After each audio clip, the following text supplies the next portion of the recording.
led by Just Futures. There we go. Led by Just Futures Collaborative in partnership with the Athena Network, AWID, IPPF, and ERA Asia Pacific. And we are really grateful for their partnership. We've actually worked quite closely with COFEM on the campaign as well.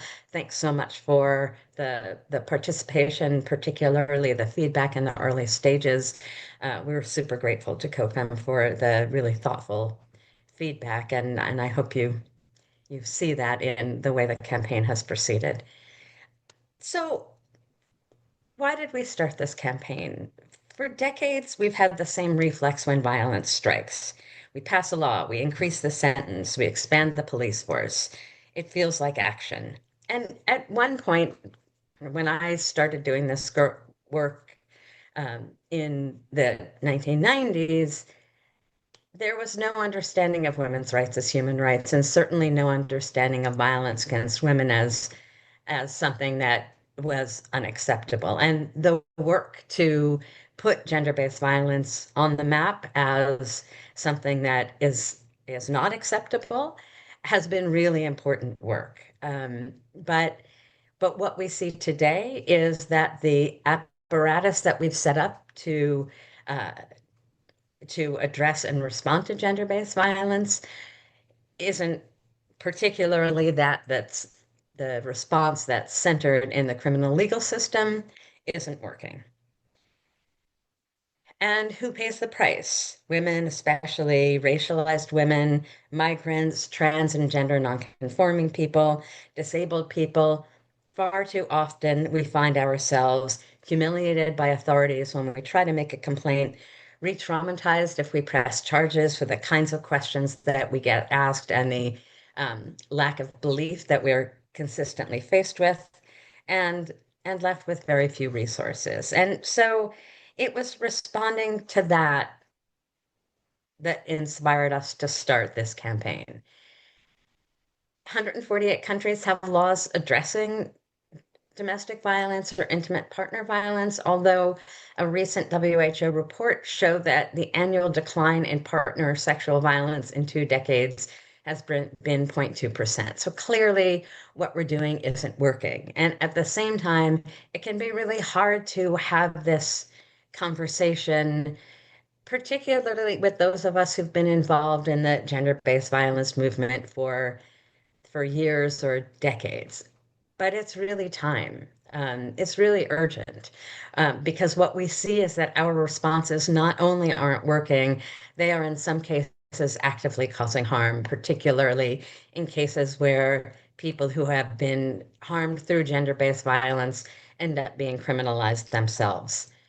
So the idea for the campaign is to create a safe space for us, activists, researchers, funders, policymakers, government officials, everyone else, to reflect on what hasn't been working and what should we be doing instead. And what are those alternatives? And we argue that those alternatives, real accountability, is built in communities, not in courtrooms. And so that's the inspiration for the campaign. Next slide, please. The campaign, as I said, started in March. We've engaged in a number of activities. We've done learning sessions like this. We've done a couple of webinars. We have a blog. We have several podcasts, and I encourage everybody to go to our campaign website. Maybe somebody could put that in the chat and take a spin and see what we've been doing. Next slide, please. And with that, I will turn it over to Raisa. Over to you. Hi, everyone. My name is Raisa Philip, and I'm working with Just Futures Collaborative on this amazing campaign. And I just want to quickly discuss what our goal for the day is. We're hoping that through this learning huddle, we're creating a space where we can safely reflect on the impact of criminal responses to technology-facilitated GBV, as well as introduce the Justice Beyond Jail storytelling tool. Like Susanna told you earlier, as activists, many of us, maybe all of us, have worked on, advocating for changes to the law and really getting the law to recognize different kinds of GBV. And more recently, that would be uh, technology facilitated GBV. However, we also share some levels of frustration on how much those systems don't work.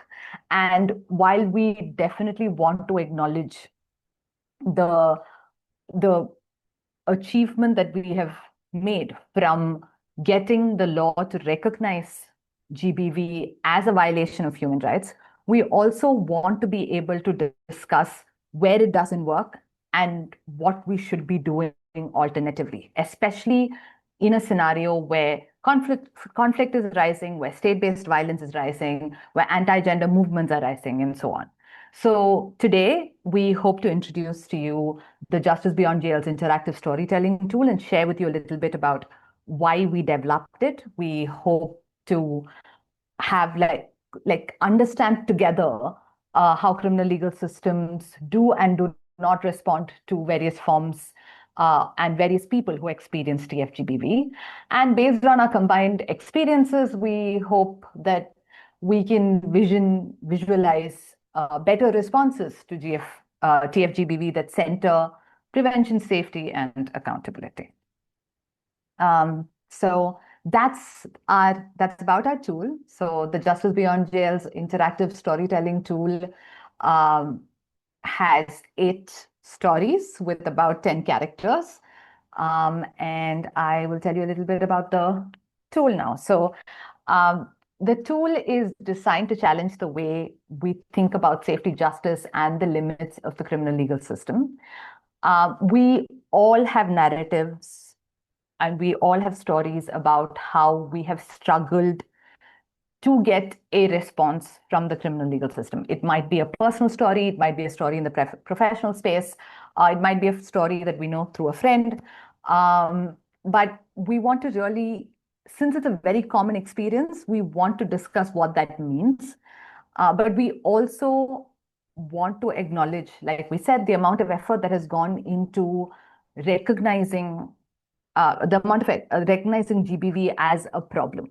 So to do both of that at the same time, we realized that developing an interactive tool where the stories are inspired from real life and where the stories are familiar and where each of us gets to follow a narrative and make those difficult decisions that people are faced with after an incident of GBV and they're trying to get some justice from the legal system might be the best way to do it. So we currently have 8 characters. You can see 4 of them on the screen, but you'll soon see all 8. The tool is a work in progress. It also has, at the end of it, you can see issue briefs on specific issues to see how carceral systems affect specific issues. And there's a resource page where you can find spaces where you can get more information. So just to tell you a little bit about why we thought of this. So this is the product of 2 organizations coming together. So Just Futures Collaborative brought our expertise on gender justice and our ability to generate knowledge and curate knowledge. And TB, who designed this amazing platform, brought their data visualization skills. In the beginning, we started off with thinking that we're going to look at data on criminal responses to GBV, and we're going to try and visualize it and analyze it and visualize it to see, does this actually work? However, when we started combing through the data, country-specific data on carceral responses to GBV, we realized that there are major gaps. There are no coherent stories. Each country, and maybe even within a country, they collate data and they process data completely differently. They sometimes do it differently year to year. So in a world where, we're often forced to do a lot of M&E and prove that our strategies and our methods work, it's really surprising how carceral law is not expected to prove that kind of efficiency or use case or anything like that. But what we did have were extensive case studies that organizations had put together, and we wanted to use those because they really said a coherent story about the carceral legal system. And like I said, they feature inspiration from real life experiences. So we didn't want to be talking about something fictional or something too real. We also wanted a tool where it can be used for a group, to discuss a story. We also wanted a tool where individuals can have a moment to self-reflect. So in this story, as you go, you will be asked to make some difficult choices that each of these characters have to make as they go through the carceral system. And we wanted to ensure easy and widespread access. So this is online. It's open access. It is currently available only in English, but we're really trying to get as much translation as possible. You can use it on your mobile phone and on a computer. Um, and these are four of our characters. You'll see Elena first, who is an undocumented migrant sex worker. She's amazing entrepreneurial skills and kids. However, she becomes an undocumented migrant because she's escaping some violence. But in this foreign country, also she has to choose between her safety and her health when she becomes HIV positive. Similarly, you'll see Kiri, who's a young indigenous woman who is stuck in a situation of domestic violence, and her first instance of retaliation, she is criminalized by the legal system. Similarly, you'll see Tatiana, who is a 38-year-old woman who's been suffering from domestic violence for a very long time. And one of those cases takes her to the hospital, and because there's a mandatory reporting condition in that country, she's forced to go into the carceral system and she's not ready for it at all. And then, her family is unappreciative of the situation that she's put them in, and her financial security is not in place, and things fall apart for her. Leila, who we will be journeying with today, is a trans woman who's trying to rebuild her relationship with her family, but things go badly when she faces some online bullying. Similarly, Yuvnan Mary is a migrant domestic worker who's living in a country which treats migrants as lesser citizens and does not give them equal rights. And hence, she does not get any justice from the criminal legal system. Bhuvan and Latika, young people who face a situation of false accusation because carceral systems often respond to systems of oppression that already exist in society and they mirror them. So Bhuvan, who is a lower caste young man, is then criminalized using gender-based violence law. Similarly, Farida is a young disabled woman, but she can't access the system because the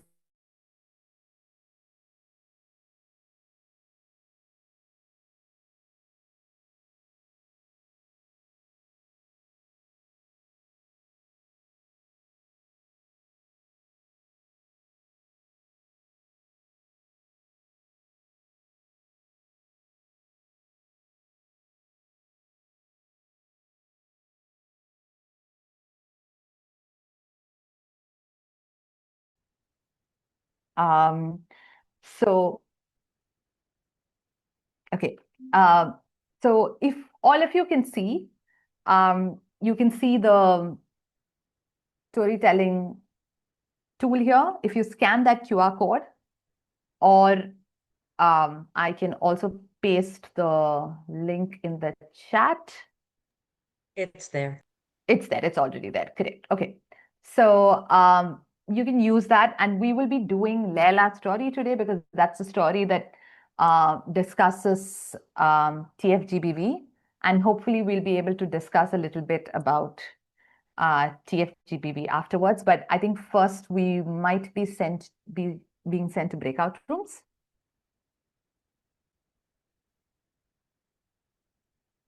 Lucky, shall I stop sharing? Yeah, one moment. I'm creating the groups. Sure.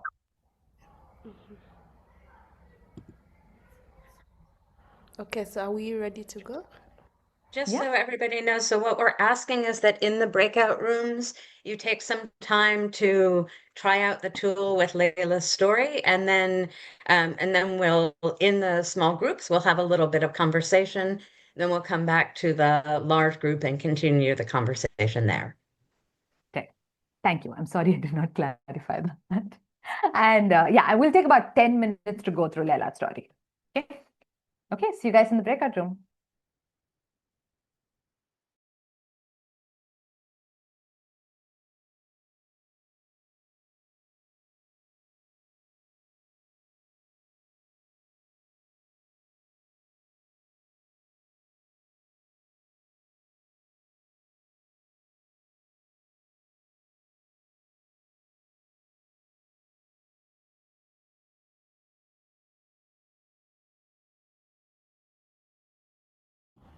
Please let me know if you're having any trouble joining the breakout group.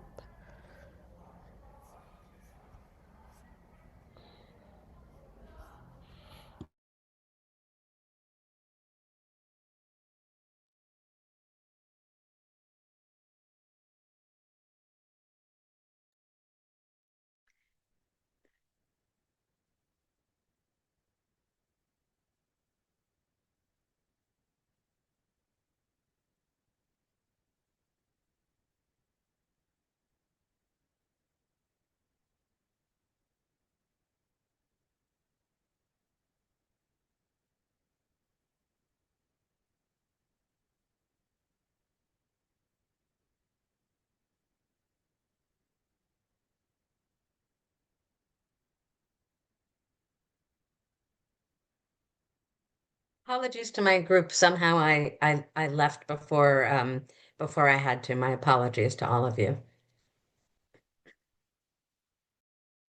Hi, everyone. Are we all back? I'm not sure. And I also think that maybe all of us did not get to participate in a discussion. Maybe some of us did not. So I just want to ask before and I don't know if Susanna, this is what you were saying. Sorry if I'm repeating myself. Um, does anyone want to say, if you've tried Leila's story, is there anything what you want to share with the group about what resonated with you, or something that you want to share about challenges of the carceral system responding to tech facilitated GBV before we go forward, because we totally have another 5 to 6 minutes to do that. And yeah, go ahead, Flo. Hiya. It's less to kind of do with, I mean, we had a really fantastic discussion, but one thing which we brought up, which is slightly kind of unrelated, but also very related, was it mentions on the website that the AI has been used in the kind of process of the creation of the app and the way that it works. I was just wondering, because we were kind of talking about the fact that, we're talking about digital gender-based violence. Obviously, a large part of that, as we know, uses AI. I was wondering what, how has AI been used? And, is that something which was, I'm sure it was a conscious kind of Yeah. conversation which was had, but yeah, it was just something which we discussed. Susanna, you want to take it? Sure. Yeah, sure. Let me respond to that. I so the stories were not written with any AI support, and the illustrations were done without any AI support. So just to be clear that all of that is, what do we say, human made, without digital support. We did use digital support for some parts of it, including the tool itself. And that I think that speaks to both how do we navigate what we're trying to do in the world with limited resources. Um, and I think the question of how each of us or our organizations use AI is complicated, and we each have to, I think, grapple with, on the one hand, the dangers and critique and the what's the right word? The violence and violations that happen through AI against what we're trying to do in a context of very limited resources where AI can be tremendously helpful in actually getting some things done. So I think it's a really hard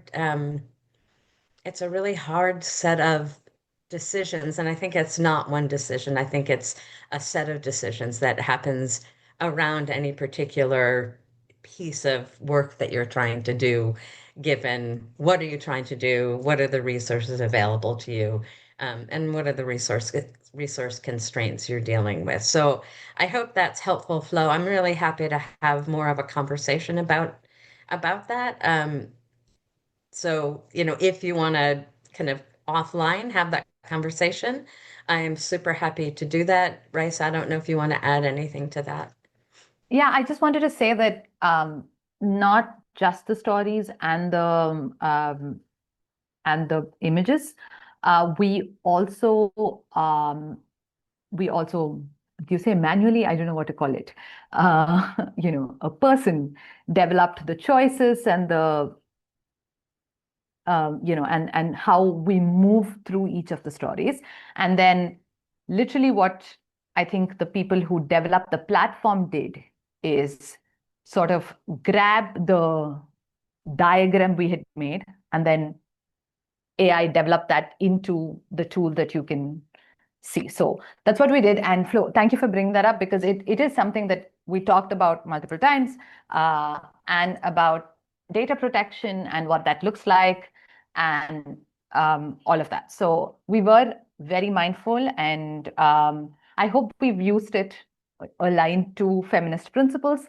But again, the platform is a work in progress. And I think that's the one takeaway for me when we were prepping for tech facilitated gender-based violence as well, which is that it changes so quickly. So the decisions that we made today might not be the same decisions we make tomorrow. But what we really are committed to is sort of keeping up with how things are changing and then making that decision at each point. So yeah, but just anyone else who wants to do one more comment or a response to that, yeah, go ahead, Daniela.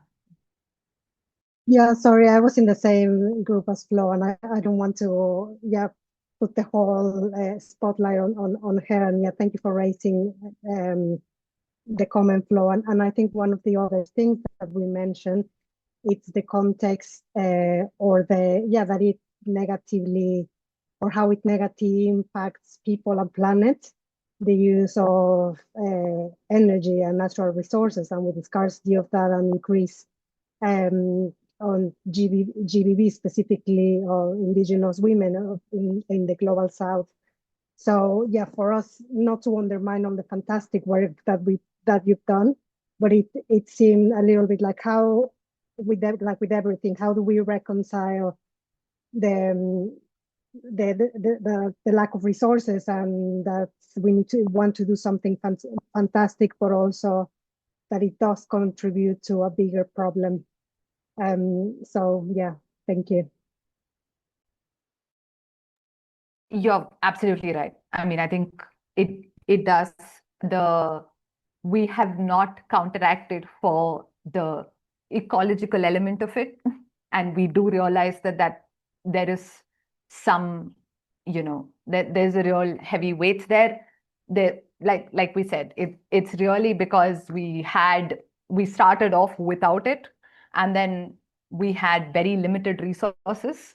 So one of the things to do to put this together to make sure that it's accessible to someone who's using a screen reader and all of that, And I think that's really the problem, right? Because we are so often made to choose between this. So we could have made this and then not made it accessible. And we could have made this and made just 4 stories, which means it wouldn't have been representative. Not that this is so important that, the world can't exist without it or anything like that. Of course not. So not to take away any responsibility, but I think we're often made to make those hard decisions. And you're absolutely right. There is an ecological element to it. And you're right, anti-gender movement wouldn't hesitate, but I think it's good that we hesitate. It's good that we have doubt. Doubt is a very important thing.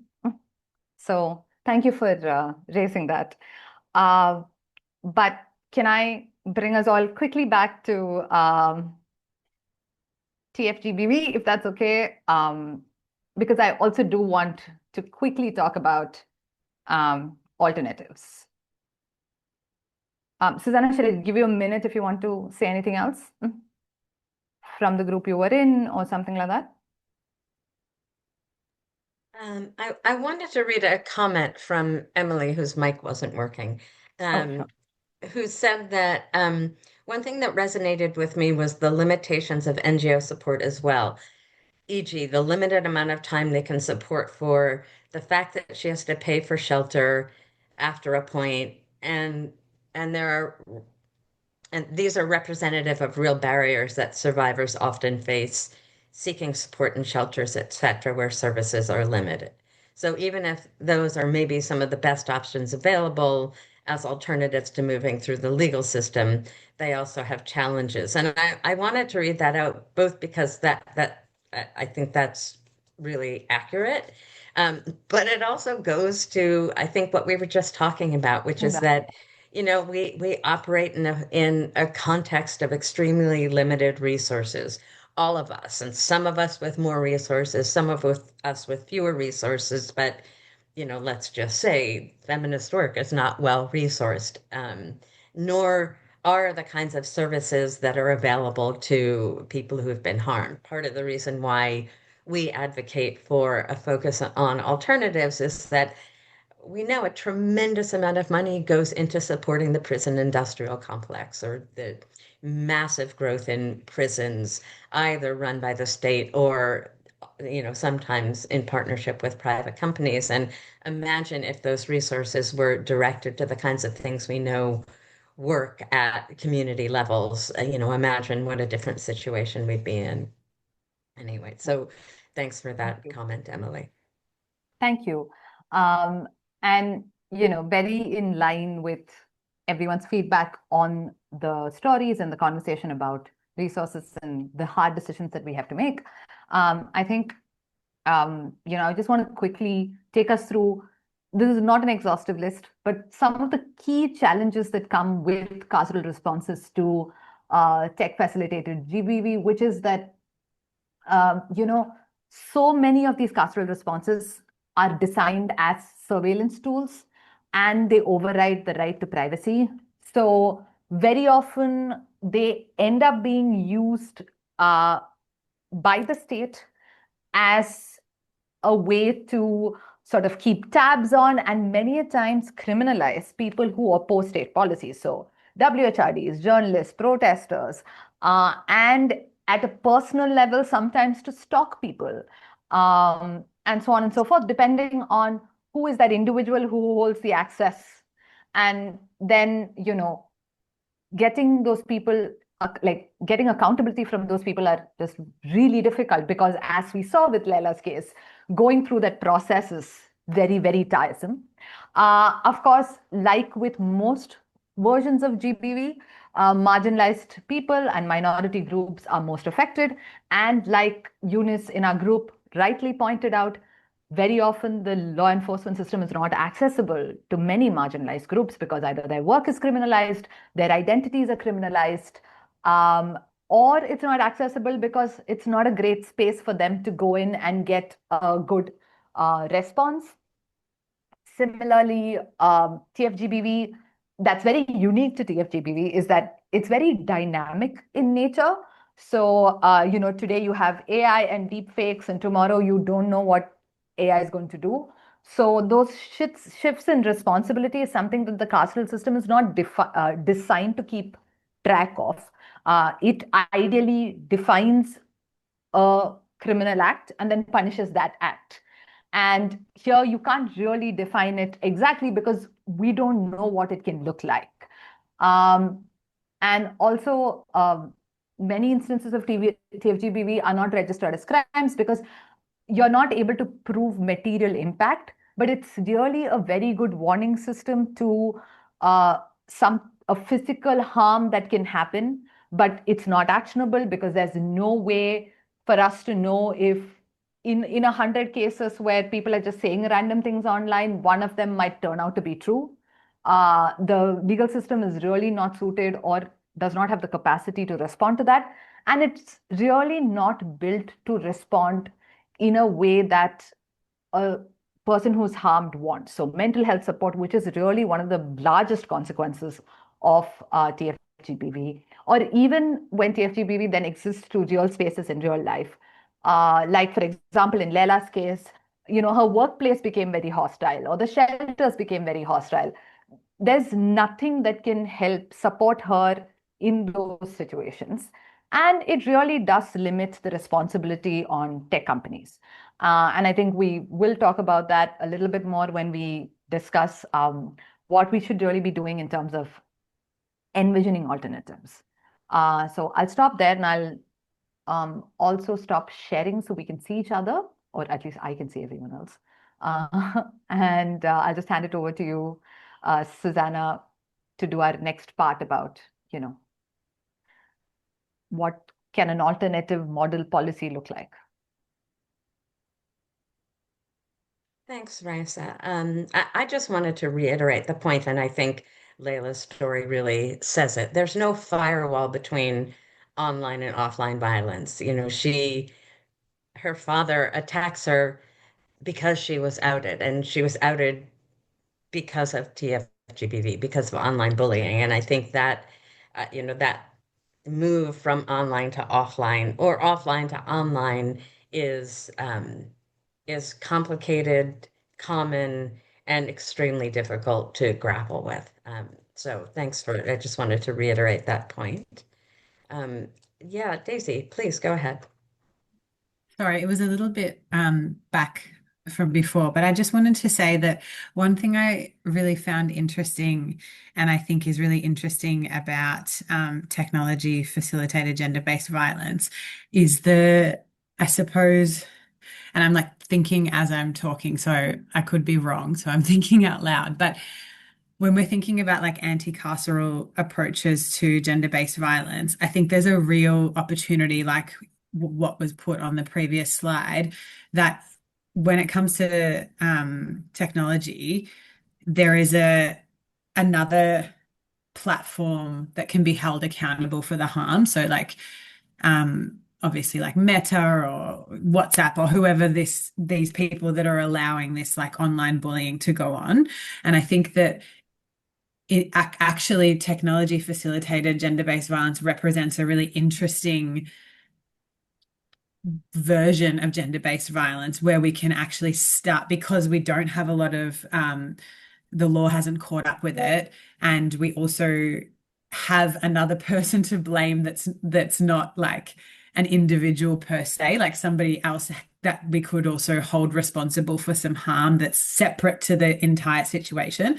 I think that it presents a really interesting opportunity in an anti-carceral sense. And so it's just something that my brain's just going like that over, and I tried to type it and then I was like, I can't type this out. So yeah, I just wanted to add to that little bit that you had on the slide there. Thanks, Daisy. And it kind of takes us to, to the next conversation, which is for all of you here, what are the alternative practices that you see? In the US right now, there's actually a court case against Meta that is, proceeding quite publicly. And it's been very interesting to listen. It's about kids and lack of protection for kids. And um, so, we'll see what happens with that. That's one alternative we can consider. However, that's a case brought by US states against the company. And most of us aren't states and we don't have that kind of power and capacity. So, given where we all are, what are the alternatives that you're seeing or engaged with? And how are those working?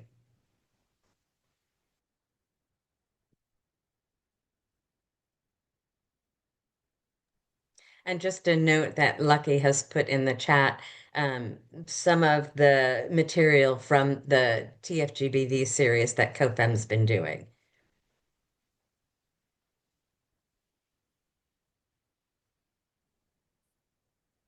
I just wanted to add something, a Please. reflection as people think about it.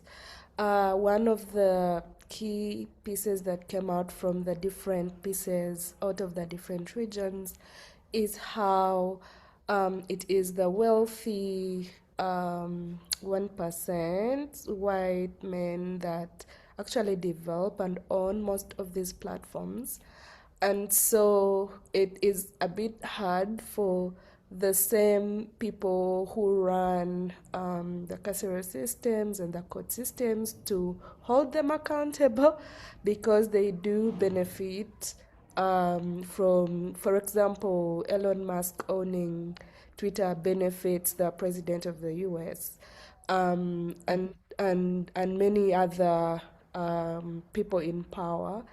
And so one of our reflections was how this entire thing is connected, because Meta has been taken to court multiple times, but one of the things they have done recently is pull all the fact checkers, and also stop funding most of the work they were funding on fact checking the spread of fake news, including Yeah.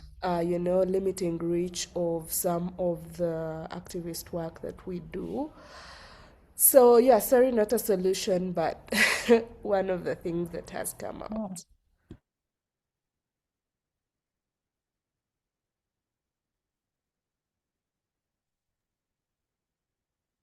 Other folks, are there strategies you see happening in your communities that you think might be useful for us to think about?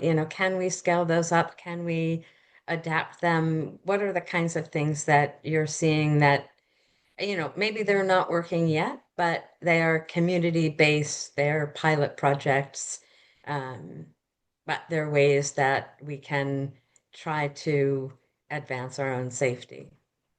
Or is there nothing happening other than these court cases that, are successful in some cases, but very limited? And I think what you said, Lucky, is really important. So you win a court case and then the company gets rid of all their fact checkers.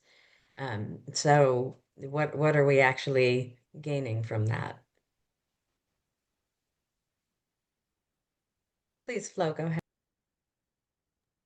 It's not directly related to digital gender-based violence, but it's something which I'm really interested in, and I think that there's a real space for within this addressing this issue is kind of community led like court cases, where it's not actually kind of legally binding, but it's this kind of effort within communities using kind of lawyers who have donated their time and using testimony of members of communities to form kind of a hypothetical court case against a body or a government.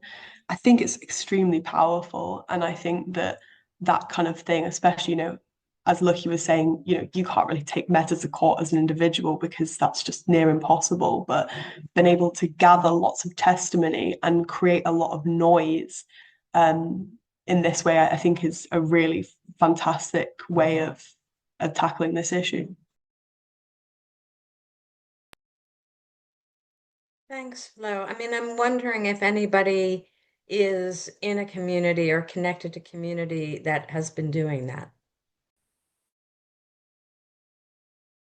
So actually, in one of the pieces on the TFGBV pieces, specifically in Pakistan, that was written by Namkeen on TFGBV against transgender communities, there is a study where a community of transgender people came together and formed what is like a shield of protection for transgender people who are very affected by TFGBV, that translates into their lives and their safety.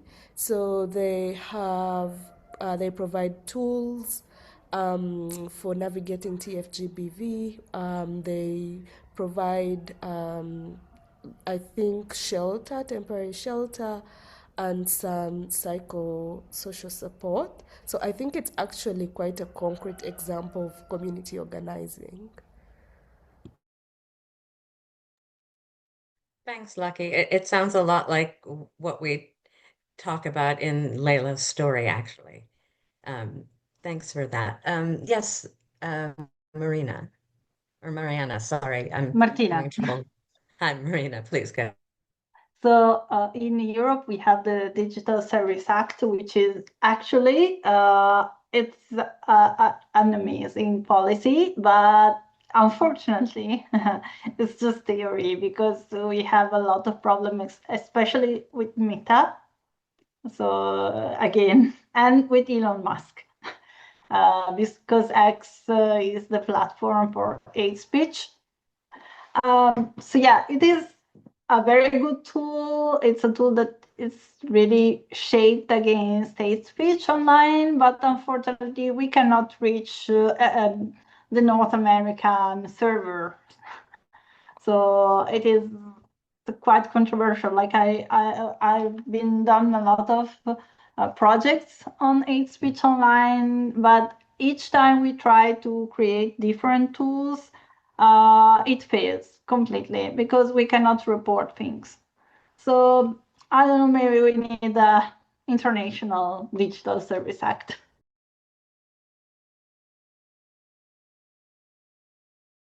Thanks for that. Yeah, in a moment where our multilateral systems seem to be breaking down, yeah, maybe we can mobilize around something like this where there's, perhaps enough community pressure. Thanks for that. Other ideas or thoughts or, other comments about TFGBV? Can I just say something? Oh, sorry, Denise. No, you go Go first ahead. and then I'll say. Right, so go ahead, and then we'll come to Denise. Yeah, please go Go ahead, ahead. Raisa.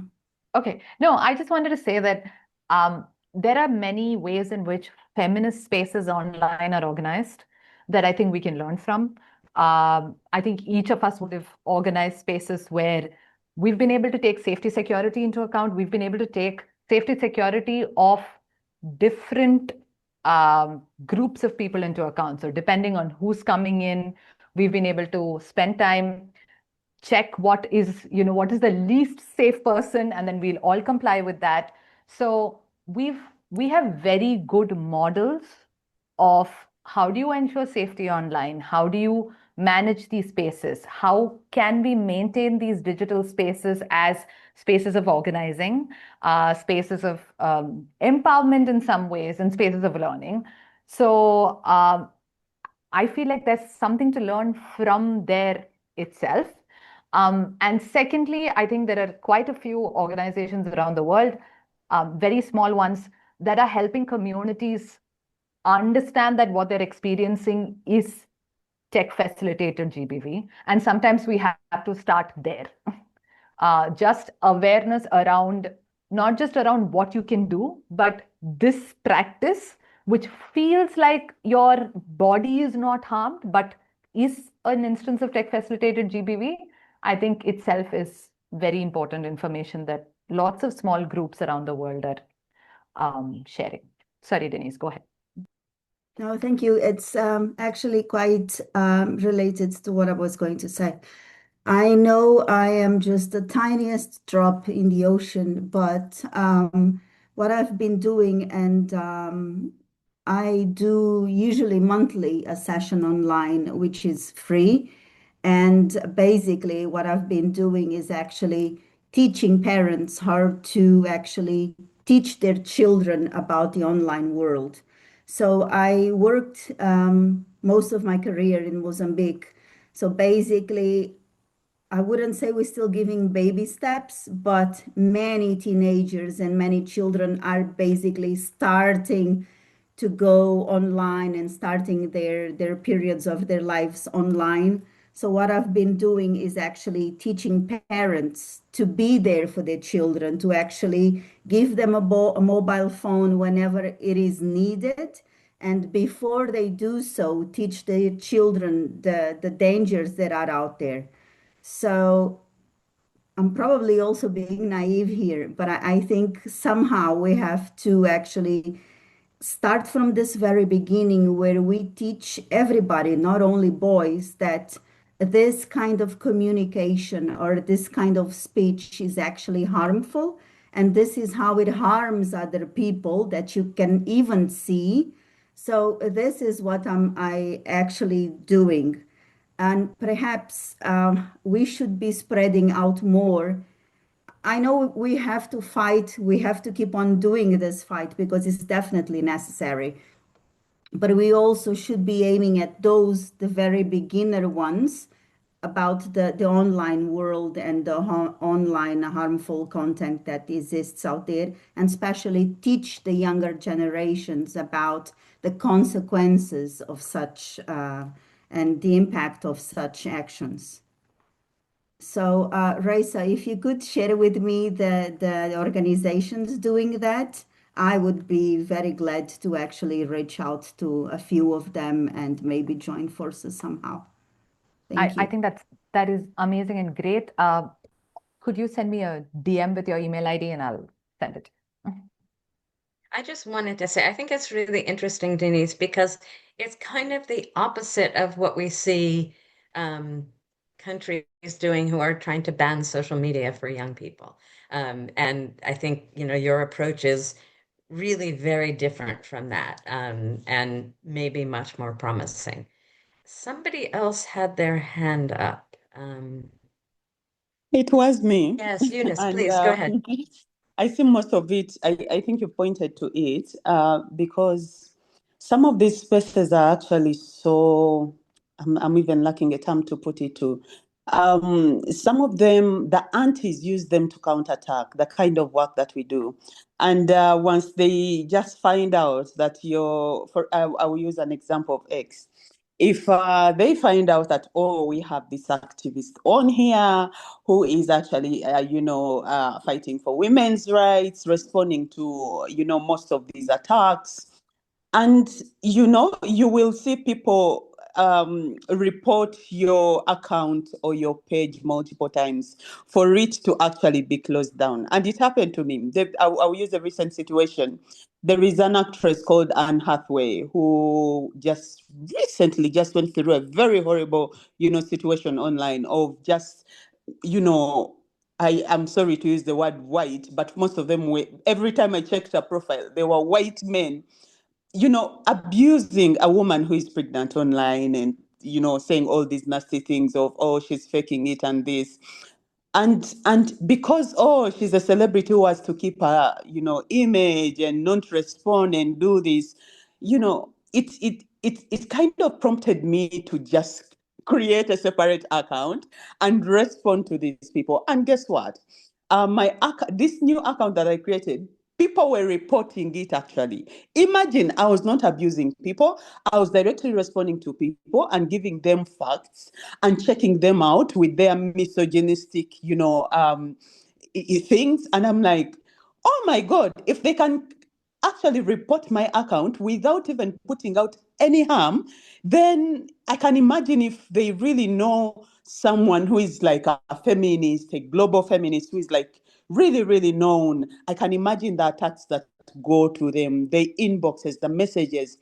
But also beyond that, I feel this is also an eye opener for us, I think, in this movement, in this kind of work, because oftentimes we've kind of regarded this kind of violence to be more like emotional abuse. So we always throw it in there and we're like, no, this is emotional abuse, and someone can get counseling or gain support from a community and maybe they get well or go through the process.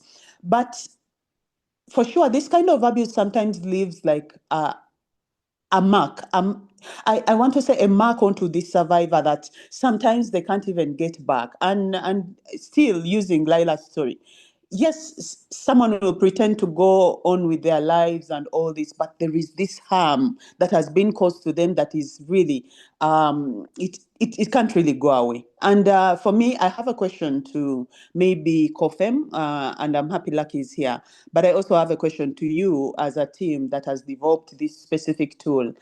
Um, have you also been able to map out the financial support systems? I just want to understand the financial landscape. Or do we have like specific donors or people or specific groups that are really that can provide this kind of support to organizations so that they're able to provide, the services that are needed for these survivors, in different specific regions? So maybe that's a question that I want to throw to all of us to just think about, because initially when we were just focusing about just gender-based violence without the tech aspect, we were all over the place. We were like, no, we need to do this. We need to map which funders are there, which funders are really helping us, who is within the movement, who is supporting us, how do we connect different communities within different regions to see that, because I understand that is what COFEM is doing. We have regions in Africa, where Europe, wherever, but sometimes we get together on calls and reflect on some of these things. So how are we doing the mobilizing? And because I feel right now, like social media is at a very high, fast pace. And of course, with the way it's moving, with all the AI, with all the tech that is coming in, the digitalization of things, I feel like also this type of violence is actually escalating. So yeah, for me, that is what I'd wanted to throw. Thank you. Thanks, Eunice. I don't think that we can answer your questions right now. Maybe that's a topic for a next conversation. But I'm going to hand it back over to you, Raisa, because we have only another 5 minutes. Thanks, Susanna, and thank you everyone for engaging so much with everything that we wanted to say. And I just wanted to quickly highlight some of the things that we had thought about when we were thinking about what would be modeling an effective response. What would modeling an effective response look like?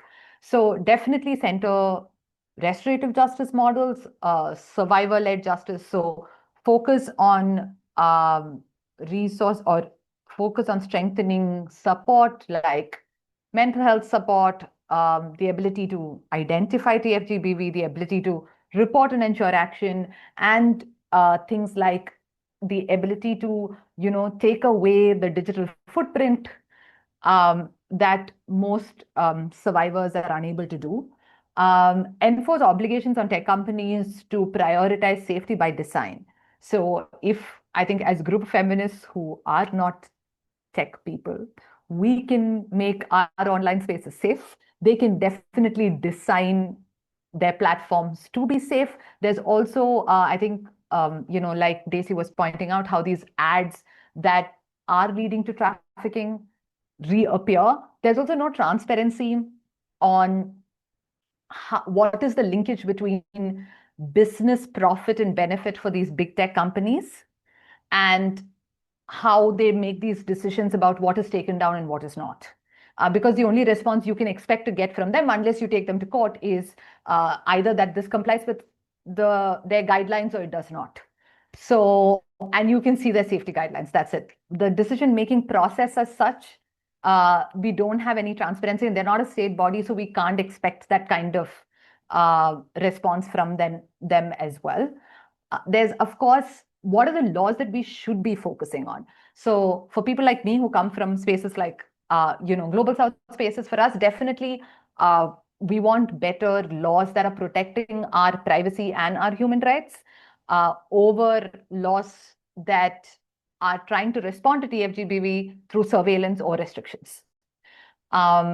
Because very often our privacy is what is sacrificed in the name of responding to TFGBV, which again just increases the level of lack of safety. And the most important bit, of course, is build population level awareness to use spaces online safely, like Denise is doing, like a lot of our colleagues are doing, like COFEM is doing through their series and more. So that's just quickly running through some important points, but I think as a group, we have many more things to contribute. And like Eunice said, maybe we should talk very soon about what mapping resources to support some of these look like for different spaces. But before we go, and I'm sorry I rushed through that, but before we go, I just want to share a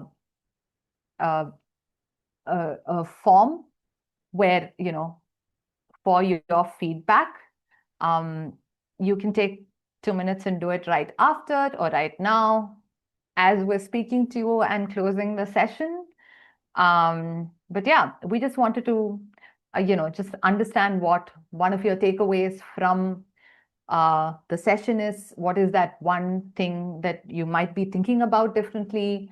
And what is that one question you're still grappling with and you want to explore? So the form is in the chat. Please take a minute and fill it up. But before we go, I also just want to quickly share about the campaign. We close on the 18th of September, but we will be on till then. We have a webinar series running. We have blogs that are coming up. We have a very active social media campaign that is happening. So please feel free to reshare. We have more learning sessions coming up. And for those, we will be focusing on other issues, but very related to carceral responses to GBV.